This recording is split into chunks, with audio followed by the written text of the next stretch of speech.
Parang isang masamang panaginip. Iyon ang unang pumasok sa isip ni Letty habang nakatayo siya sa gitna ng kanilang magarbong garden, sa gitna ng selebrasyon ng kanilang ika-10 anibersaryo. Ang lahat ay perpekto, ang mga ilaw, ang musika, ang halakhak ng mga bisita. Pero sa isang sulok, sa ilalim ng isang puno ng mangga na saksi sa kanilang pagmamahalan, nakita niya ang isang imahen na unti-unting dumudurog sa kanyang mundo. Nandoon si Ramon, ang kanyang asawa, at katabi nito si Clarissa, ang kanyang pinsan na itinuring na niyang kapatid. At sa daliri ni Clarissa, kumikinang ang isang pamilyar na bagay. Isang bagay na hindi dapat naroroon. Nanhina ang kanyang mga tuhod, biglang nanlamig ang kanyang mga kamay at naramdaman niya ang pag-akyat ng dugo sa kanyang ulo. Iyon ang singsing niya, ang singsing ng kanilang kasal. Ang simbolo ng 10 taon ng pagsasama, ng mga pangarap, ng mga pangako. Nasa daliri ni Clarissa, 10 taon. Isang dekada ng pagmamahal na akala niya ay walang hanggan. Bawat umaga sa loob ng 10 taon, gigising siya at ihahanda ang paboritong kape ni Ramon. Bawat gabi, hihintayin niya itong umuwi mula sa trabaho, gaano man kalalim ang gabi. Isinantabi niya ang sarili niyang mga pangarap para suportahan ito, para buuin ang isang pamilyang masaya at perpekto. At ito ang kabayaran. Dahan-dahan siyang lumapit.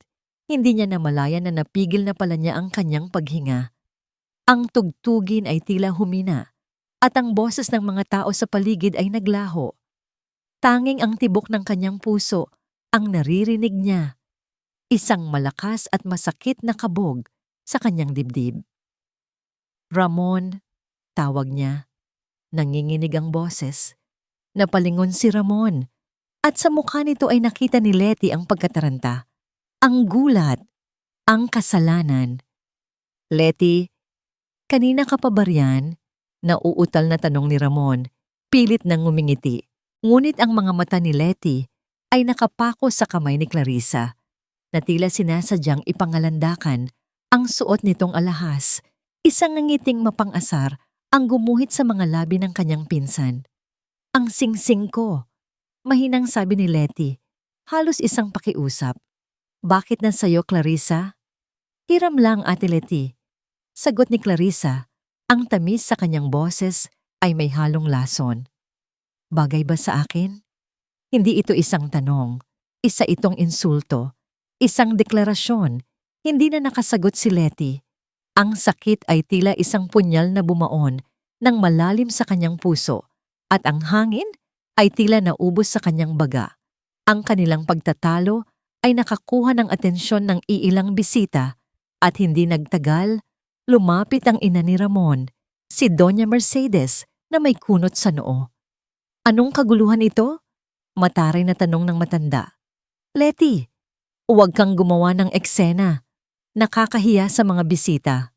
Mama, sabi ni Letty. Ang mga luha ay nagsisimula nang mamuo sa kanyang mga mata. Ang singsing ko po, suot ni Clarissa. Tiningnan ni Doña Mercedes ang singsing. Pagkatapos ay tumingin ito kay Letty na may malamig na ekspresyon. Walang bakas ng pagkagulat, walang bakas ng simpatya. Isang singsing lang, sabi ni Doña Mercedes. Winawaksi ang kanyang sinabi. Huwag mong palakihin ang issue. Pero mama, singsing po namin yan ni Ramon. Biglang kinuha ni Doña Mercedes ang mikropono mula sa MC na nasa malapit. Ang musika ay biglang huminto. Ang lahat ng mata ay napunta sa kanila. Excuse me everyone, malakas na sabi ni Doña Mercedes. Ang boses ay umalingaw-ngaw sa buong hardin. Mayroon lang akong mahalagang anunsyo. Hinawakan ni Ramon ang braso ng kanyang ina. Ma, wag po. Ngunit hindi nagpaawat ang matanda. Tiningnan niya si Letty mula ulo hanggang paa, na may pagkasuklam sa kanyang mga mata. Sa 10 taon, panimula ni Doña Mercedes, nagtiis ako, naghintay ako. Nagdasal ako na mabigyan ang pamilyang ito ng isang tagapagmana, isang apo na magdadala ng apelidong De Villa. Ang bawat salita ay parang isang sampal sa mukha ni Letty. Ramdam niya ang tingin ng lahat ng tao, mga tinging mapanghusga at puno ng awa. Pero nabigo ako. Patuloy ng matanda, itinuturo si Letty. Ang babaeng ito ay hindi nagawang bigyan ng anak ko ng isang anak na lalaki. Isa siyang baog na lupa. Isang malakas na hiyawan ng pagkagulat ang narinig mula sa mga bisita.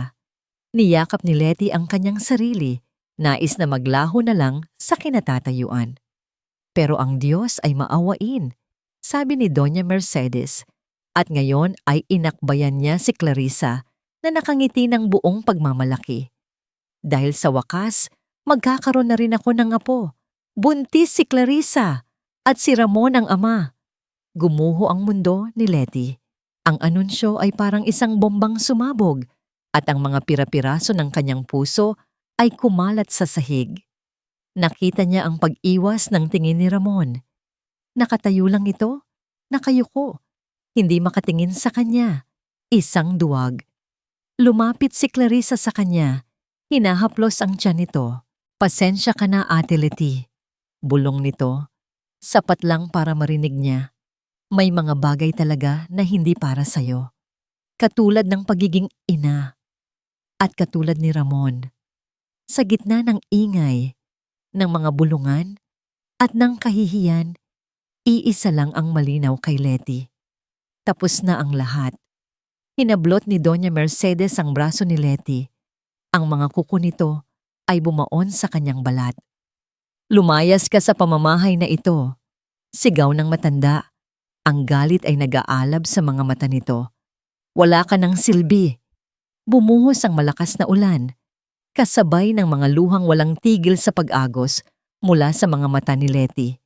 Bawat patak ng ulan na tumatama sa kanyang balat ay tila isang karayom.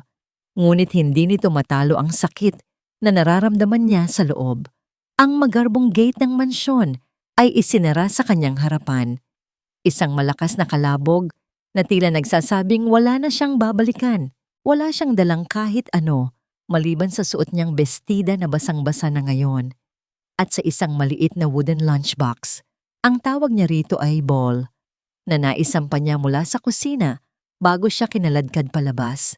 Iyon lang ang tanging bagay na mayroon siya na alaala mula sa kanyang yumaong lola. Walang direksyon ang kanyang mga paa. Naglakad lang siya nang naglakad sa gitna ng unos, hindi alintana ang lamig, at ang mga sasakyang bumubusina sa kanya. Mas malamig ang kirot sa loob ng kanyang dibdib. Paulit-ulit na naglalaro sa kanyang isipan ang mga salita ni Doña Mercedes, ang mapang-asar ng ngiti ni Clarissa, at ang pananahimik ni Ramon. Ang pananahimik ni Ramon, iyon ang pinakamasakit sa lahat. Sa gitna ng kanyang paglalakad, bigla siyang natumba. Napaupo siya sa basang semento ng bangketa at doon na siya humagulgol ng todo. Wala nang natirang lakas sa kanya. Wala nang pangarap. Wala nang pag-asa. Letty, Diyos ko Letty, ikaw ba yan? Isang pamilyar na boses ang kanyang narinig. Sa pag-angat niya ng kanyang mukha, nakita niya si Marites, ang dati niyang kapitbahay sa lumang apartment na tinitirhan niya bago siya ikasal kay Ramon. May hawak itong payong. Anong nangyari sa'yo, Hija? Bakit ka nandito sa gitna ng ulan? Nag-aalalang tanong ni Marites. Hindi makasagot si Letty. Tanging iyak lang ang lumalabas sa kanyang bibig. Walang pag-aalinlangan, inalalaya ni Marites si Letty na tumayo. Halika, doon ka muna sa amin. Huwag kang mag-alala. Maliit lang ang bahay ko. Pero may mainit na kape at tuyong damit para sa'yo. Dinala ni Marites si Letty sa isang maliit na apartment na hindi kalayuan. Ang lugar ay simple lang, kabaligtaran ng mansyon na pinanggalingan ni Letty.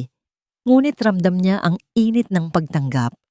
Matapos siyang bigyan ng tuyong damit at mainit na sabaw, iniwan muna siya ni Marites sa maliit na sala para makapag-isip. Nakatitig lang si Letty sa kawalan. Yakap-yakap ang baul ng kanyang lola. Ito na lang ang natitira sa kanya. Dahan-dahan, Binuksan niya ito. Ang amoy ng lumang kahoy na nara ay pumuno sa hangin.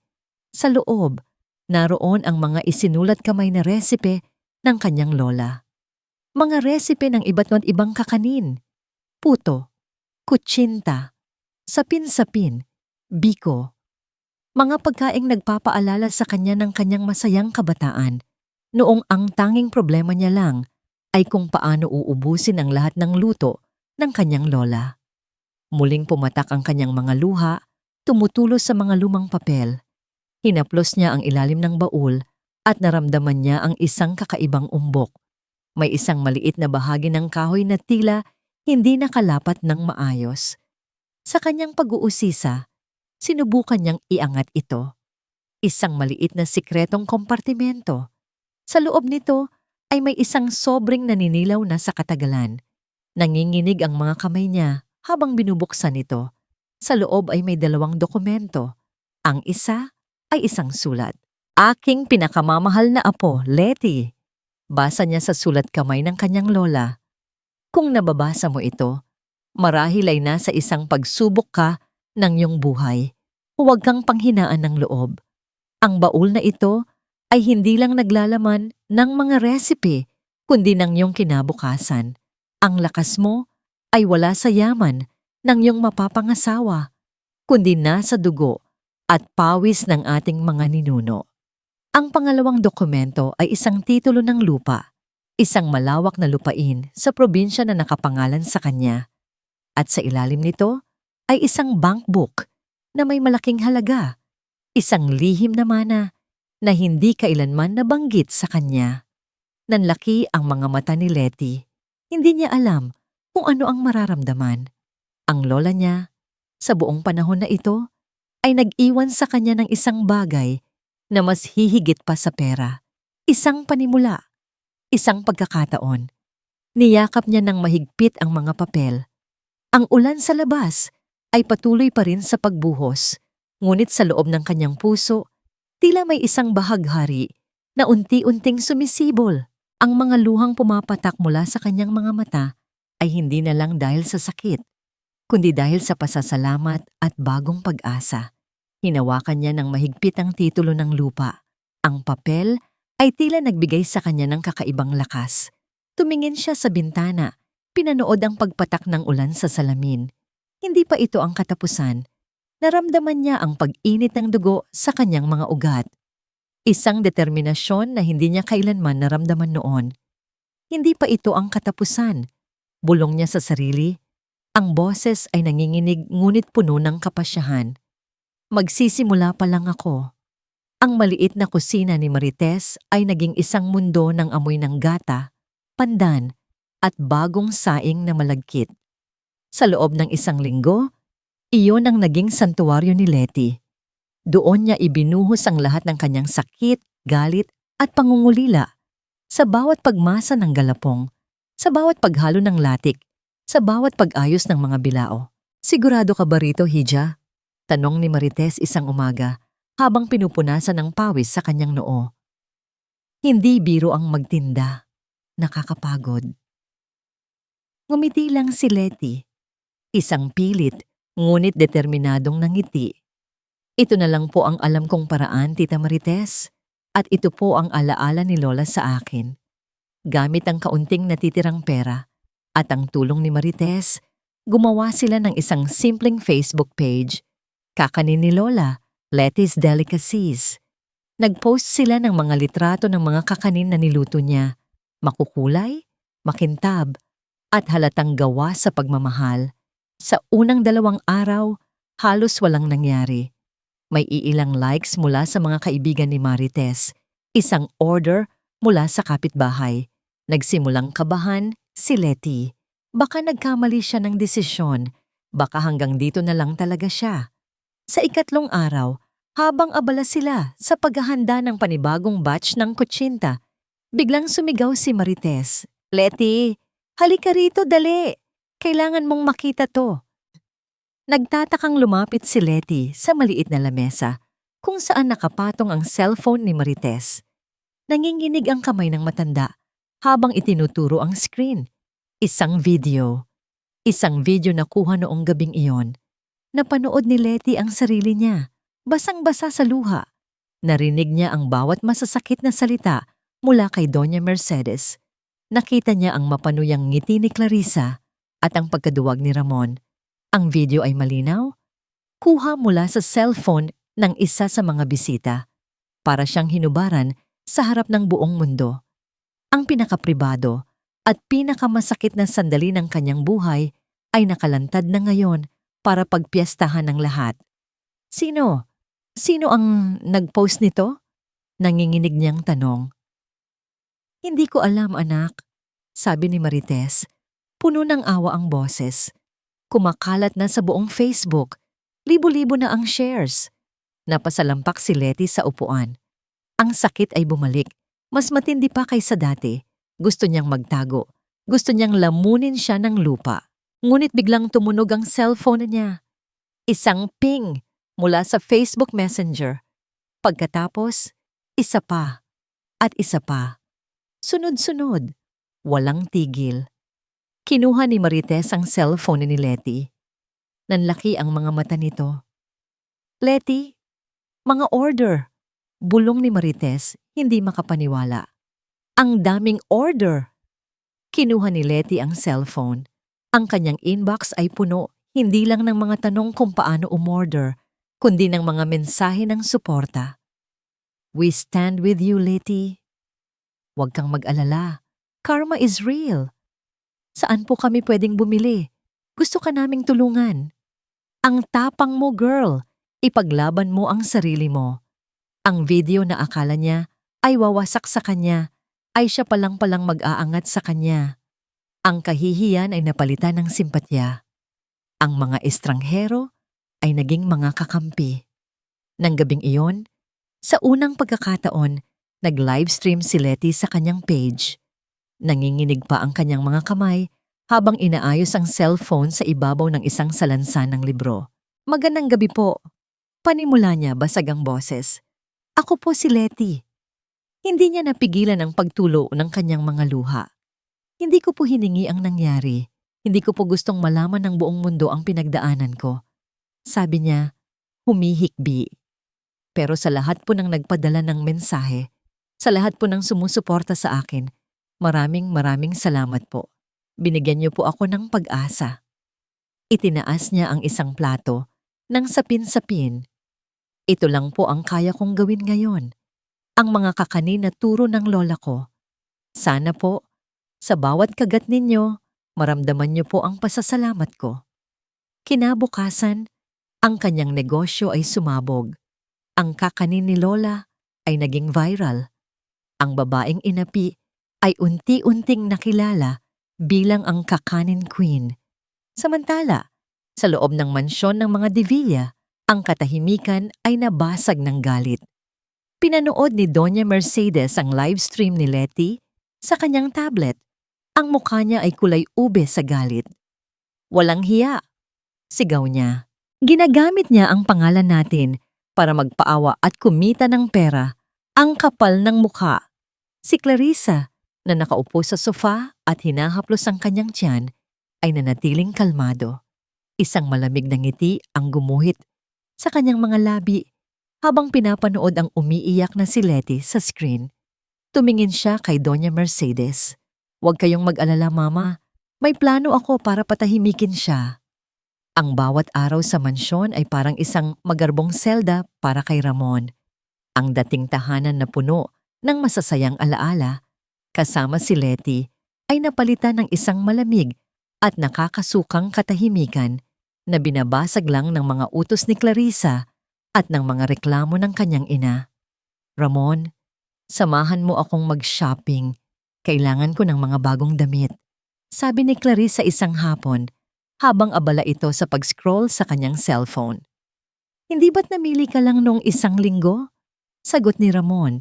Hindi inaalis ang tingin sa TV kahit hindi naman talaga niya pinapanood ang palabas. Siyempre, kailangan kong maging maganda para sa'yo at para sa baby natin. Malamig na sabi ni Clarissa, hinahaplos ang braso ni Ramon. Ayaw mo bang maging pinakamagandang buntis ang asawa mo? Hindi pa sila kasal, Pero kung makapagsalita si Clarissa ay tila matagal na silang nagsasama. Hindi na umimik si Ramon. Pagod na siyang makipagtalo. Hinahayaan na lang niya. Habang naglalakad sila sa isang high-end mall, napansin ni Ramon ang walang habas na paggastos ni Clarissa. Mga designer bags, mamahaling sapatos, mga alahas, tila walang katapusan. Clarissa, hindi ba dapat mag-ipon tayo?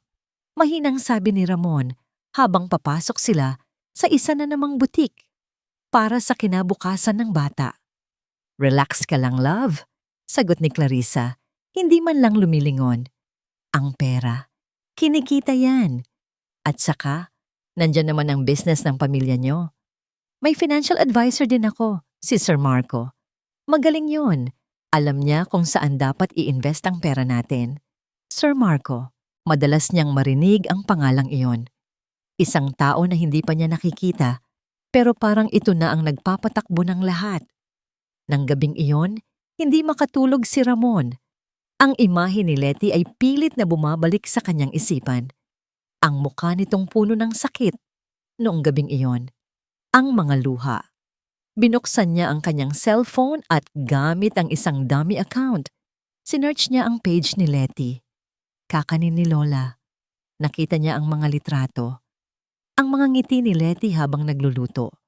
Ang mga positibong komento mula sa libo-libong followers.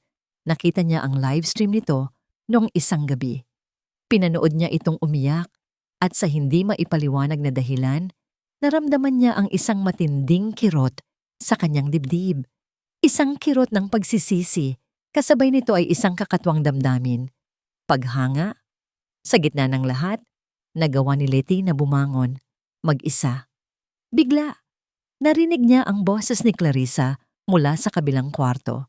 Mahina ito, tila may kausap sa telepono at ayaw magpahalata.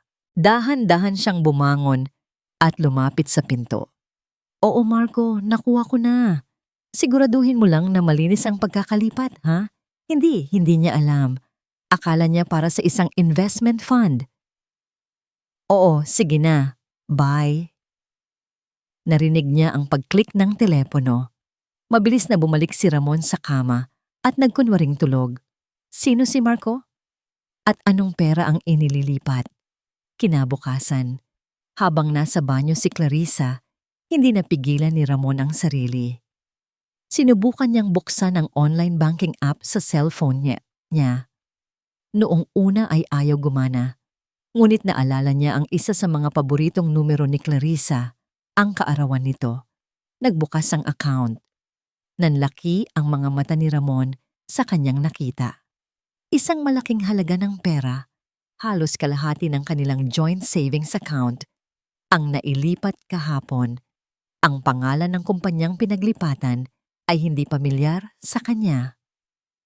MC Holdings, MC Marco. Clarissa, ang dugo ay umakyat sa ulo ni Ramon. Isang malamig na pakiramdam ang gumapang sa kanyang likuran. Ramon, ano pang ginagawa mo dyan? Narinig niyang tawag ni Doña Mercedes mula sa baba. Hinihintay ka na ni Clarissa. Magpapasama raw siya sa OBGYN niya para sa check-up. Napatitig si Ramon sa screen ng cellphone.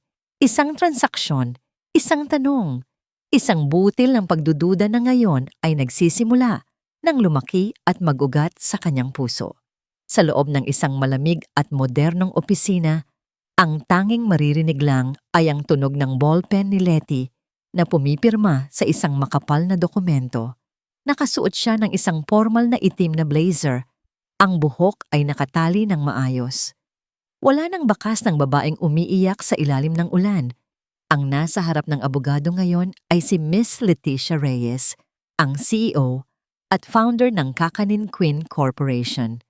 Ang mga nakaraang buwan ay parang isang panaginip. Ang maliit na online business ay naging isang malaking kumpanya na may sariling commissary at ilang physical store. Ang perang minana niya mula sa kanyang lola na sinamahan ng sipag at ng suporta ng publiko ay namunga ng higit pa sa kanyang inaasahan. Congratulations, Ma'am Letty, sabi ng abogado. Inaabot sa kanya ang isang kopya ng dokumento. Opisyal na pong sa inyo ang property. Hinawakan ni Letty ang titulo. Ang mga letrang nakasulat dito ay pamilyar. De Villa Ancestral House, ang mansyon kung saan siya minahal, pinagtaksilan at pinalayas. Isang mapait na ngiti ang gumuhit sa kanyang mga labi. Hindi ito paghihiganti, bulong niya sa sarili. Ito ay pagbawi. Pagbawi sa dignidad na ninakaw sa kanya.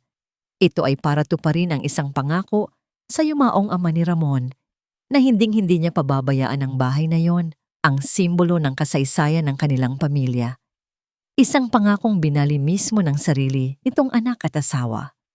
Tumayo siya at tinanaw ang syudad mula sa salaming bintana ng kanyang opisina. Mula sa itaas, ang lahat ay tila maliliit. Ang lahat ay tila abot kamay.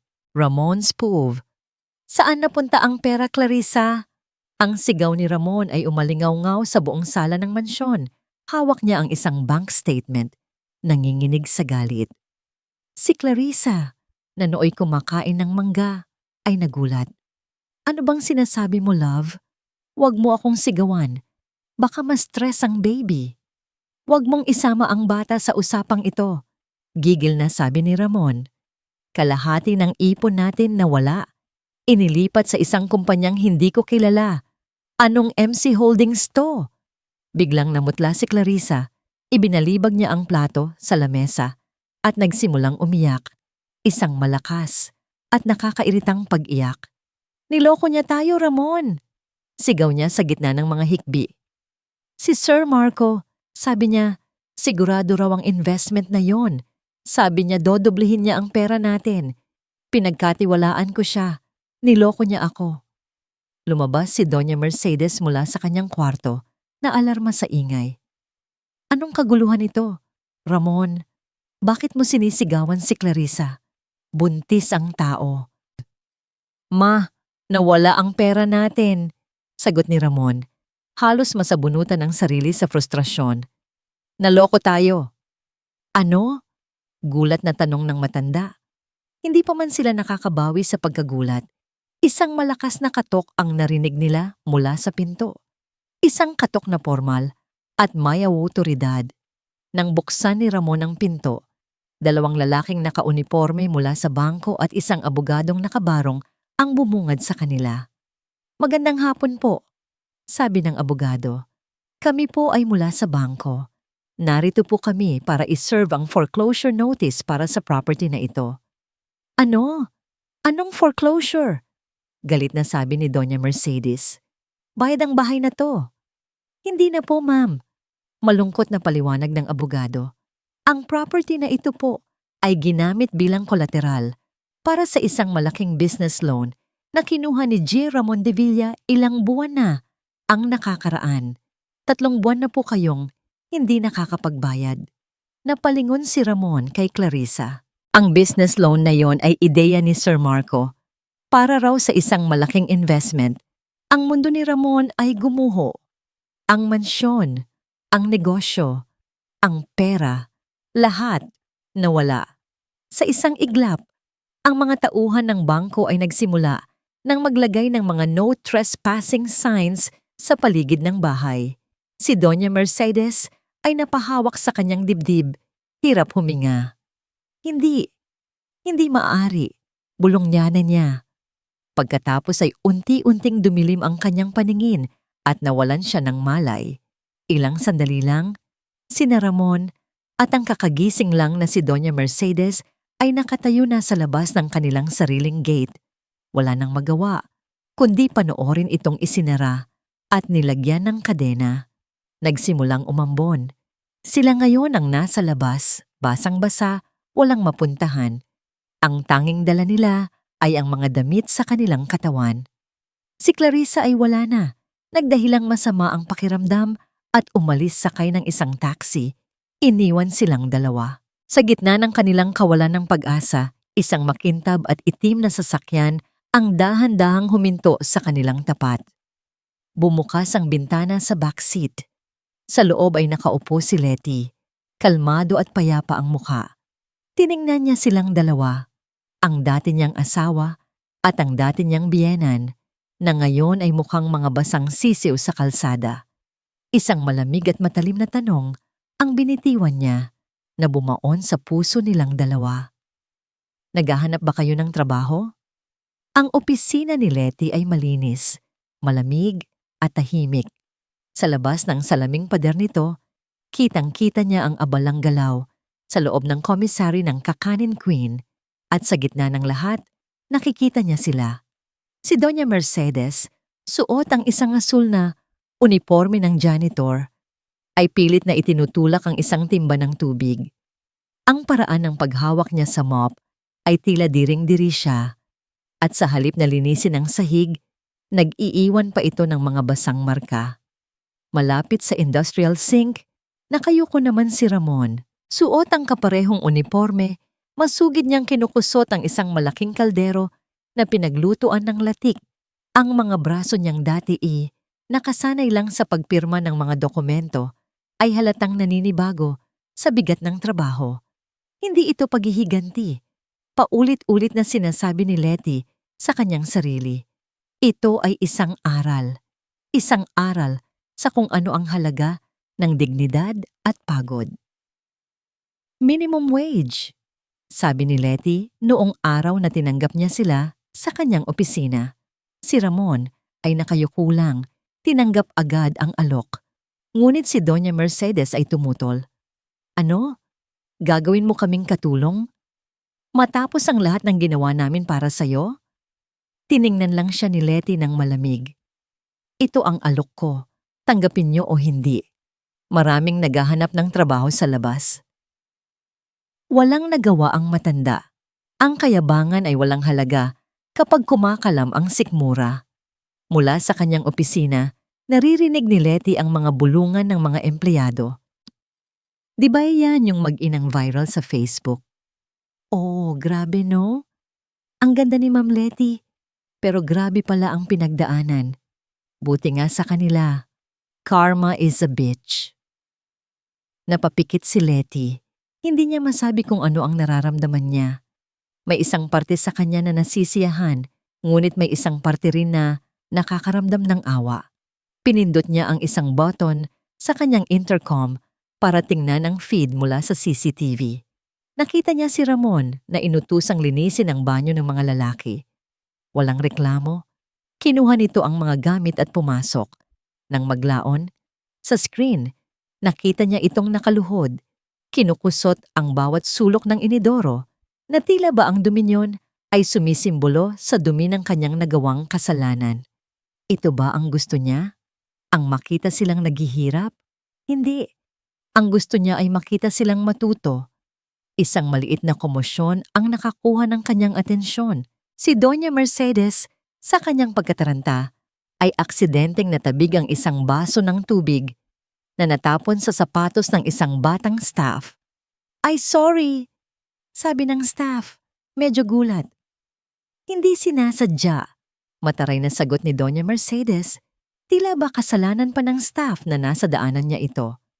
Ngunit bago pa makasagot ang staff, mabilis na lumapit si Ramon. May hawak na basahan. Pasensya ka na po, sabi ni Ramon. Lumuhod para punasan ang natapong tubig sa sapatos ng staff at sa sahig. Ako na po ang humihingi ng tawad para sa nanay ko. Natigilan ng batang staff, hindi alam ang sasabihin. Si Doña Mercedes naman ay namula sa galit at hiya. Ramon, ano ka ba? Tumayo ka nga riyan. Hindi mo kailangang gawin yan. Pabulong na sigaw ng matanda. Ngunit hindi nakinig si Ramon. Tumingala siya sa staff at sinabing, pasensya na po talaga. Pagkatapos ay tumayo siya at bumalik sa paghuhugas ng mga kaldero na parang walang nangyari. Pinanood ni Letty ang buong pangyayari mula sa kanyang opisina. Isang kakatuwang pakiramdam ang gumapang sa kanyang puso. Sa unang pagkakataon, nakita niya sa mga mata ni Ramon ang isang bagay na matagal nang nawala. Ang hiya. Ang pagpapakumbaba. Hindi niya namalayan na lumipas na ang oras. Isa-isa nang nag-uwian ang mga empleyado hanggang sa sina Ramon at Doña Mercedes na lang ang natira. Tinatapos ang huling paglilinis. Nang matapos sila, Tahimik silang lumabas ng gusali. Naglalakad patungo sa sakayan ng jeep. Hindi man lang lumingon sa bintana ng kanyang opisina. Naiwan si Letty mag-isa sa katahimikan. Napabuntong hininga siya. Ito ba talaga ang gusto niya? Habang inaayos niya ang kanyang mga gamit para umuwi, biglang tumunog ang intercom sa kanyang lamesa. Boses iyon ng security guard sa lobby. "Ma'am Letty, may bisita po kayo. Ayaw pong magpaawat." Kumunot ang noo ni Letty. "Sino raw?" "Clarissa daw po ang pangalan. Pinsan niyo raw po." Nanigas si Letty sa kanyang kinatatayuan. Anong ginagawa ng babaeng yun dito? Mabilis niyang tiningnan ang CCTV monitor na nakakonekta sa lobby. At nandoon nga si Clarissa. Malaki na ang tiyan nito, ngunit wala na ang dating karangyaan sa kanyang pananamit. Ang mukha niyang dating maaliwalas ay puno ngayon ng pait at galit. Nakikipagtalo ito sa guard. Bumuntong hininga si Letty. Kailangan niya itong harapin. Kailangan niya itong tapusin. Sumakay siya ng elevator at bumaba sa lobby. Pagbukas ng pinto, lahat ng ingay ay huminto. Ang mga mata ni Clarissa, na puno ng apoy, ay sinalubong ang kanyang malamig na tingin. "Anong kailangan mo?" Tanong ni Letty. Walang emosyon. Isang mapait na tawa ang kumawala sa bibig ni Clarissa. "Wow! Look at you! Ang kakanin queen! Ang reyna sa kanyang palasyo. Kung wala kang importanteng sasabihin, umalis ka na," sabi ni Letty. Tatalikod na sana. "Teka lang," sigaw ni Clarissa. Ang boses ay matinis at puno ng pagbabanta. Lumapit ito, hinaharangan ang kanyang daan. "Akala mo ba nagtagumpay ka na?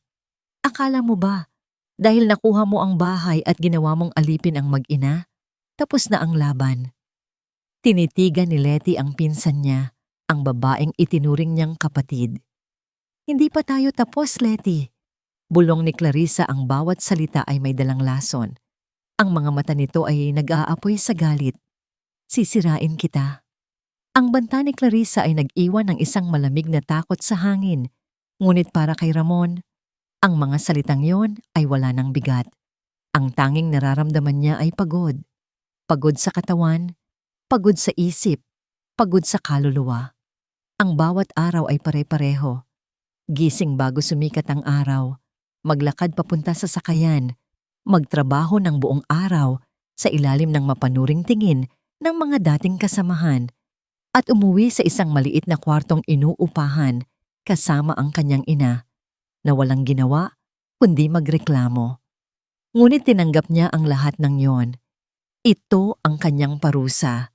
Ito ang kanyang penitensya. Isang hapon, ipinatawag siya ni Letty sa opisina nito. Ito ang unang pagkakataon na muli silang mag-uusap ng pribado simula noong araw na yon.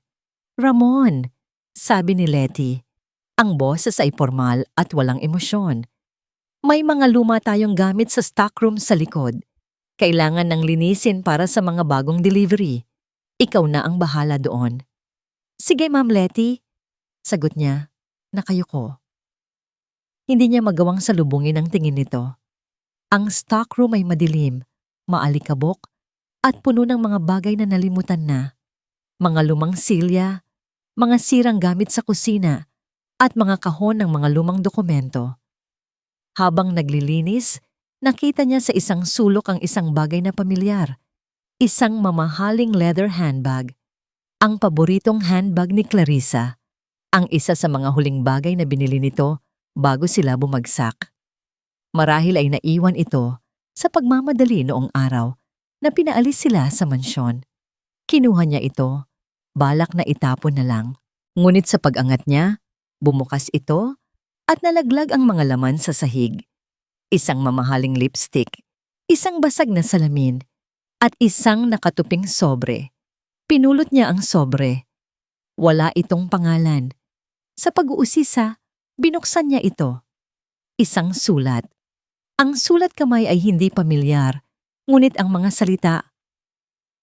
salita ay unti-unting sumasaksak sa kanyang puso. "Mahal kong Clarissa," Panimula ng sulat. Nakuha ko na ang huling transfer. Magaling ang acting mo, ha? Talagang naniwala ang gagong si Ramon na naloko tayo. Ngayon, lahat ng pinaghirapan ng pamilya De Villa ay nasa atin na. Konting tiis na lang, makakaalis na tayo ng bansa. Nanhina ang mga tuhod ni Ramon. Napakapit siya sa isang estante para hindi matumba. Hindi ito totoo. Pinagpatuloy niya ang pagbabasa, nanginginig ang mga kamay. Kamusta na pala ang junior natin dyan sa tiyan mo? Huwag mo siyang masyadong i-stress, ha? Ingatan mo si Junior. Hindi na makapaghintay si Daddy Marco na makita kayo. Daddy Marco Jr. Ang hangin ay naubos sa kanyang baga. Ang buong stockroom ay tila umikot. Ang bawat salita sa sulat ay parang isang martilyo na paulit-ulit na ipinupukpok sa kanyang ulo. Ang pagkawala ng pera, ang scam, ang bata, ang tagapagmana. Lahat ay isang kasinungalingan, isang malaki at kasuklam-suklam na kasinungalingan. Hindi siya niloko lang, ginawa siyang tanga, ginawa siyang kasangkapan. Ipinagkanulo niya si Letty, sinira niya ang 10 taon ng kanilang pagsasama para sa isang ilusyon, para sa isang batang hindi pala sa kanya. Isang primordial na sigaw ng galit at sakit ang kumawala mula sa kanyang lalamunan. Ibinato niya ang hawak na handbag sa pader. Sinuntok niya ang pader hanggang sa dumugo ang kanyang mga kamao, ngunit hindi niya maramdaman ang sakit.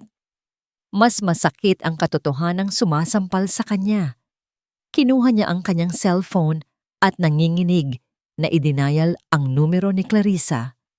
Pagkatapos ng ilang ring, sumagot ito. "Hello?" Sagot ni Clarissa, tila naiinis. "Marco?" Sabi lang ni Ramon. Ang boses ay puno ng nakakakilabot na galit. "Daddy Marco." Natahimik si Clarissa sa kabilang linya. Pagkatapos ng ilang sandali, isang mahinang tawa ang narinig niya. Isang tawang mapang-asar at walang pagsisisi. "So, nagising ka na pala sa katotohanan, Ramon," sabi ni Clarissa. Ang boses ay puno ng panunuya. "Akala ko aabutin pa ng 1 taon bago mo malaman." "Bakit?" tanong ni Ramon. Ang boses ay basag na. "Bakit mo to ginawa? Dahil yun ang nararapat sa'yo. Sa inyong lahat," sigaw ni Clarissa. "Pinirahan lang kita, Ramon. Ginamit kita. At ang tanga-tanga mo para maniwala sa lahat ng yun." Ibinaba niya ang tawag. Nakatayo si Ramon sa gitna ng alikabok. Hawak ang sulat na bumasak sa kanyang buong pagkatao. Wala nang natira. Wala nang Ramon De Villa. Tanging isang lalaking niloko, ginamit, at winasak. May isang bagay lang siyang naisip. Isang tao na kailangan niyang makita. Tumakbo siya. Tumakbo siya palabas ng stockroom. Nilagpasan ang mga nagtatakang empleyado. Hindi pinansin ang mga tawag sa kanyang pangalan. Tumakbo siya papunta sa opisina ni Letty. Walang katok. Binuksan niya ng malakas ang pinto. Nakita niya si Letty na nagulat sa kanyang pagpasok. Ang mga mata nito ay puno ng pagtataka. Hindi na niya napigilan. Ang mga tuhod niya ay bumigay. Lumuhod siya sa sahig, sa paanan ni Letty. Doon, sa harap ng babaeng sinaktan niya ng lubos, humagulgol siya na parang isang bata. Isang iyak na puno ng sakit, galit, at isang pagsisising walang kapantay. "Letty?" sabi niya sa gitna ng mga hikbi. "Patawarin mo ako." Itinaas niya ang kanyang nanginginig na kamay, inaabot ang sulat. Niloko niya tayong lahat. Nakatitig lang si Letty sa sulat, pagkatapos ay sa lalaking nakaluhod at wasak sa kanyang harapan. Ang bawat salita sa papel ay isang patunay sa lalim ng kasalanan na ginawa sa kanila. Ngunit ang makita si Ramon na ganito, isang anino na lang ng dating asawa niyang mayabang at makapangyarihan, ay nagdulot sa kanya ng isang kakatwang kirot. Hindi ito awa. Siguro, isa itong bakas ng 10 taong pinagsamahan na hindi basta-basta mabubura. Hindi siya nakapagsalita. Ano pa ba ang sasabihin? Ang katotohanan ay nasa harapan na nilang dalawa. hubad at brutal. Bago pa man siya makahanap ng mga salita, biglang tumunog ng malakas ang kanyang cellphone, isang nakakataranta at sunod-sunod na ring.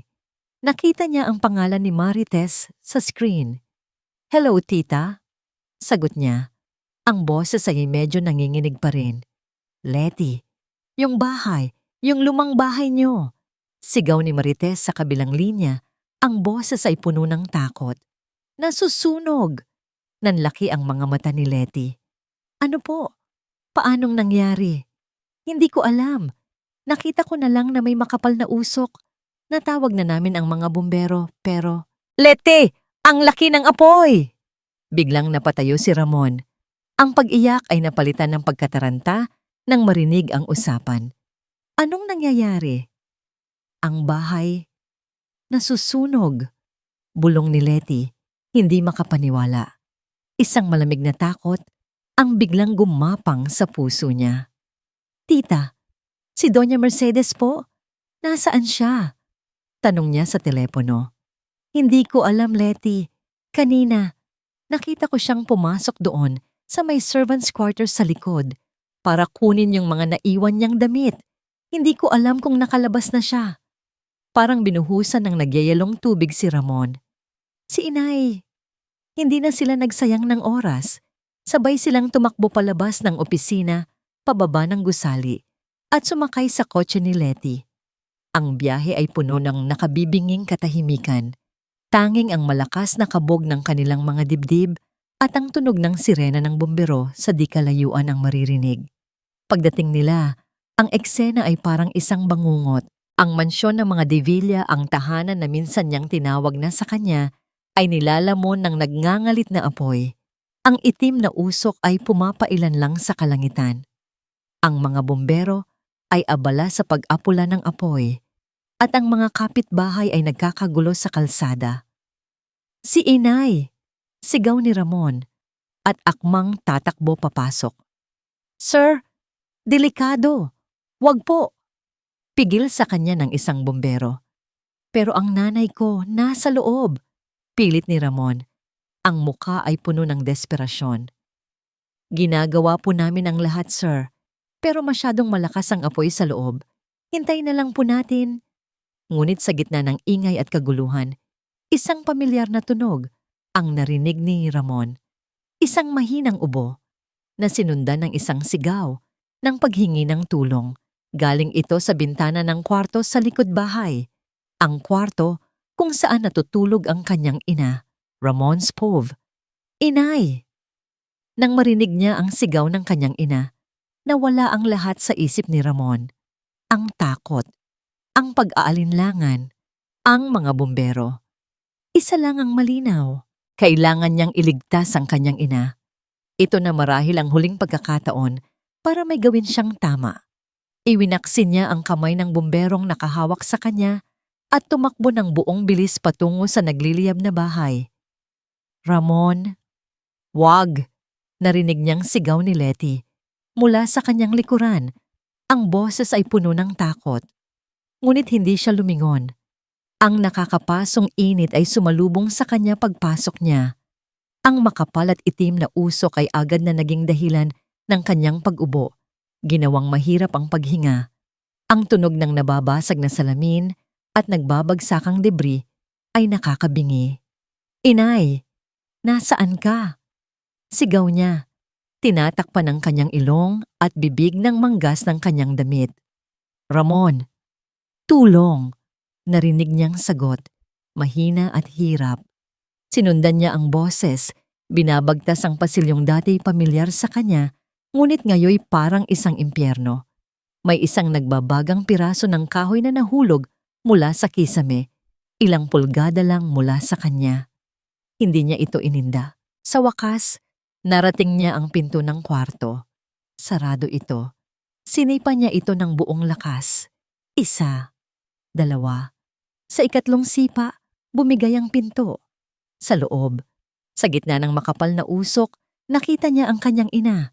Nakahandusay ito sa sahig, walang malay. Mabilis siyang lumapit at binuhat ito. Ang bigat ng kanyang ina ay tila walang-wala kumpara sa bigat ng kasalanan na matagal na niyang pinapasan. Habang pilit siyang naglalakad pabalik, isang malakas na lagabog ang kanyang narinig mula sa itaas. Tumingala siya. Isang malaking biga mula sa kisame, nag-aapoy at nababalutan ng apoy. Ang unti-unting bumibigay at malalaglag, diretso sa kinaroroonan nila. Walang oras para mag-isip, walang oras para tumakbo. Sa isang iglap, niyakap niya ng mahigpit ang walang malay na katawan ng kanyang ina. Itinumba niya ito sa sahig at dinapaan, ginamit ang sarili niyang likod bilang pananggalang. Ipinikit niya ang kanyang mga mata at hinintay ang pagbagsak. Ang tunog ng mga sirena ay unti-unting humina at napalitan ng mga utos mula sa mga paramedic at bombero. Para kay Letty, ang lahat ay tila gumagalaw sa slow motion. Nakatayo lang siya sa gilid ng kalsada, nanginginig, habang pinapanood ang mga paramedic na isinakay ang mag-inang De Villa sa magkaibang ambulansya. Ang imahe ni Ramon na tumatakbo papasok sa nagliliyab na impyerno ay paulit-ulit na naglalaro sa kanyang isipan. Ang tapang na iyon, ang desperasyon. Hindi yon ang Ramon na kilala niya. Ang Ramon na kilala niya ay duwag. Ang Ramon na kilala niya ay tatakbo palayo sa gulo. Hindi papasok dito. Sumunod siya sa ospital, ang isip ay gulong-gulo. Sino si Ramon na nakita niya ngayon? At ano ang ibig sabihin yun para sa kanya? Sa emergency room, ang amoy ng gamot at antiseptiko ay nakakahilo. Sinabi ng doktor na si Doña Mercedes ay ligtas na. Nagtamo lang ng minor burns at nakalanghap ng maraming usok, ngunit stabil na ito. Si Ramon, sa kabilang banda ay nasa mas malubhang kalagayan. Nagtamo ito ng second-degree burns. Sa likod at braso ang likod na ginawa niyang panangga para sa kanyang ina. Nang payagan siyang pumasok sa kwarto kung nasaan si Doña Mercedes, nakita niya itong nakaupo sa kama, nakatulala at may oxygen tube sa ilong. May bendahe ang mga kamay nito. Dahan-dahang lumapit si Letty. Nang makita siya ng matanda, nagsimulang mamasa ang mga mata nito. Walang salitang namutawi, ngunit ang tingin nito ay puno ng isang emosyon na hindi pa kailanman nakita ni Letty mula rito, pagsisisi. Letty! Bulong ng matanda. Ang boses ay paos dahil sa usok. Umupo si Letty sa silyang katabi ng kama. Hinintay niya ang mga masasakit na salita. Ang paninisi, ngunit iba ang lumabas sa bibig ni Doña Mercedes. Ang anak ko, sabi nito, nagsimula ng humikbi. Si Ramon, kamusta siya? Okay na po siya, mahinang sagot ni Letty.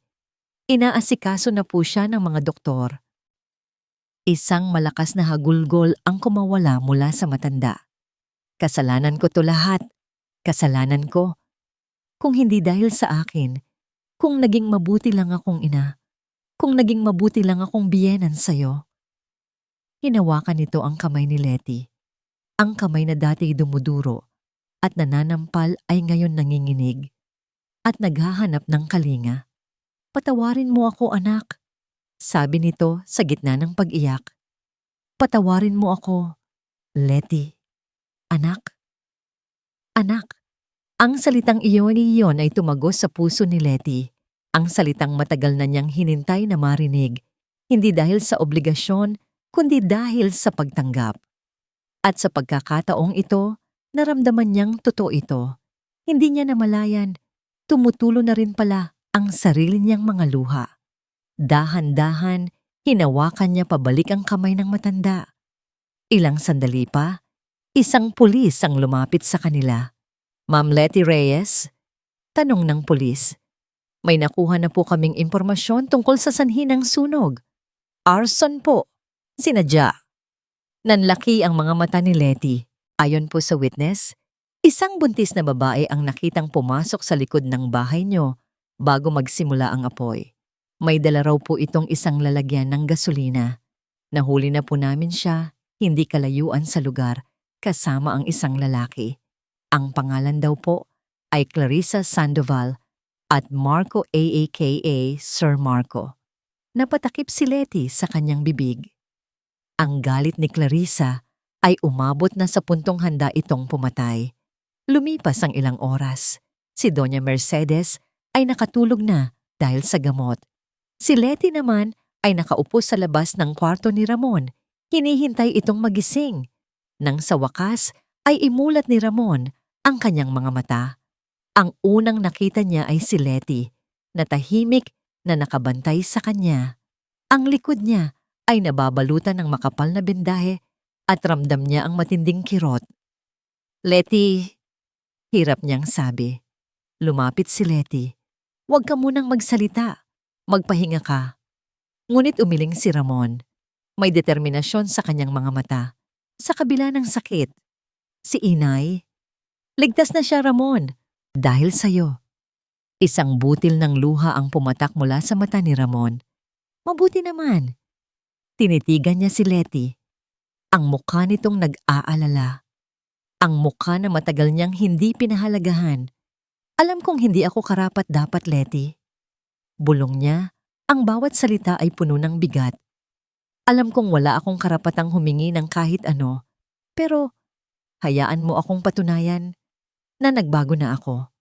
Hindi sumagot si Letty. Tinitigan niya lang si Ramon, ang lalaking minsan niyang minahal ng buong buo.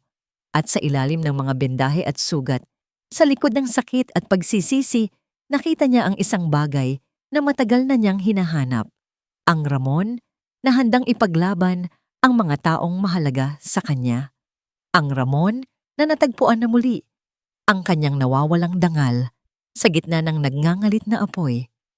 Lumipas ang 6 na buwan.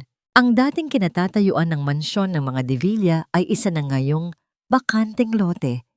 Ngunit sa tabi nito, isang bagong gusali ang itinayo. Isang mas malaki at mas modernong commissary para sa Kakanin Queen Corporation. Ang abo ng nakaraan ay naging pundasyon ng isang mas matatag na kinabukasan. Sa loob ng commissary, ang abala ay tulad ng dati. Ngunit ang mga tao sa loob nito ay hindi na tulad ng dati. Si Doña Mercedes, hindi na suot ang uniforme ng janitor, ay abala sa pag-supervise sa quality control ng mga kakanin. Ang dating mataray niyang boses ay napalitan ng isang mahinahon ngunit matatag na tono. Ang mga empleyado na dati iniiwasan siya ay ngumingiti na ngayon sa kanya at tinatawag siyang Tita Mercy. Natutunan niyang ang respeto ay hindi ini-impose, kundi pinaghihirapan. Sa delivery section naman, abala si Ramon sa pag-aayos ng mga kahon. May peklat pa rin sa kanyang mga braso, isang paalala ng gabing iyon, ngunit ang mga mata niya ay meron ng kakaibang sigla. Nagsimula siya uli mula sa pinakamababa bilang isang utility worker. Ngunit sa pamamagitan ng sipag at dedikasyon, unti-unti siyang umangat at naging pinagkakatiwalaang operations assistant. Hindi dahil sa apelyido niya, kundi dahil sa gawa niya. Isang hapon, pumasok si Letty sa opisina ni Ramon. Hindi na ito ang engranding opisina ng CEO sa itaas, kundi isang maliit at simpleng cubicle sa gitna ng operations floor. "Ramon," tawag ni Letty. May dalang isang maliit na kahon. Napangiti si Ramon nang makita siya. "Letty, napadaan ka." "May ipapakita ako sa'yo," sabi ni Letty. Inilapag niya ang kahon sa lamesa. Ito ang lumang wooden lunchbox ng kanyang lola. Ngunit hindi na ito luma. Ang kahoy na dati kupas na ay makintab na ngayon na barnis ng maayos. Ang mga lumang bisagra ay napalitan ng bago at kumikinang. Sa ibabaw nito, may nakaukit na bagong disenyo. Isang bulaklak ng sampagita. "Ipinagawa ko," sabi ni Letty. Simbolo ng bagong simula. Napatingin si Ramon sa baul, pagkatapos ay kay Letty. Sa loob ng 6 na buwan, ang relasyon nila ay dahan-dahang naghihilom. Walang pilitan, walang madali ang pagbabalikan. Ang kanilang mga pag-uusap ay puno ng respeto, ng pag-unawa, at ng isang panibagong uri ng pagkakaibigan. Nakita niya ang pagbabago ni Ramon, at nakita ni Ramon ang lakas ni Letty. "Salamat, Letty. sabi ni Ramon. Ang boses ay puno ng sinseridad. Para sa pangalawang pagkakataon, sa lahat ng bagay. Lahat tayo ay karapat-dapat sa pangalawang pagkakataon, Ramon. Sagot ni Letty, isang maliit na ngiti ang sumilay sa kanyang mga labi. Ang mahalaga ay kung ano ang gagawin natin dito. Dumating si Doña Mercedes, may dalang 2 tasa ng mainit na kape. O nagkakape na naman kayo nang hindi ako kasama, pabirong sabi ng matanda. Iniabot niya ang 1 tasa kay Letty. Para sa'yo, anak. Ngumiti si Letty. Salamat po, Mama. Ang salitang Mama ay natural nang lumalabas sa kanyang bibig. Hindi na pilit. Tumayo silang tatlo sa tabi ng bintana. Pinapanood ang paglubog ng araw. Isang pamilya. Hindi perpekto, puno ng mga peklat at alaala ng sakit, ngunit buo. Muling binuo, hindi ng dugo o ng apelyido, kundi ng pagpapatawad, pagtanggap, at paggalang. Binuksan ni Letty ang bagong ayos na baul. Sa loob, sa halip ng mga lumang resipe, nakalagay ang 1 piraso ng bagong lutong bibingka, mainit-init pa. Ang pagpapatawad ay hindi kahinaan, bulong ni Letty, na mas para sa kanyang sarili. Ito ay paglaya. Tumingin siya kay Ramon, hindi na bilang asawang nagkasala, kundi bilang isang partner, isang kasama, isang kaibigan.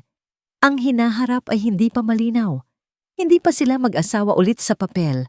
Ngunit sa unang pagkakataon, sa loob ng mahabang panahon, ang hinaharap ay puno ng pag-asa. Kinuha ni Ramon ang 1 piraso ng bibingka at iniabot kay Letty. Kumuha rin si Letty at isinubo ito sa kanya. Sa simpleng kilos na yon, 1 bagong pangako ang nabuo. 1 pangakong hindi na mabibitawan. Ang lumang baul, na minsay naglalaman lang ng mga alaala ng nakaraan, ngayon ay sisidlan na ng mga pangarap para sa isang bagong simula.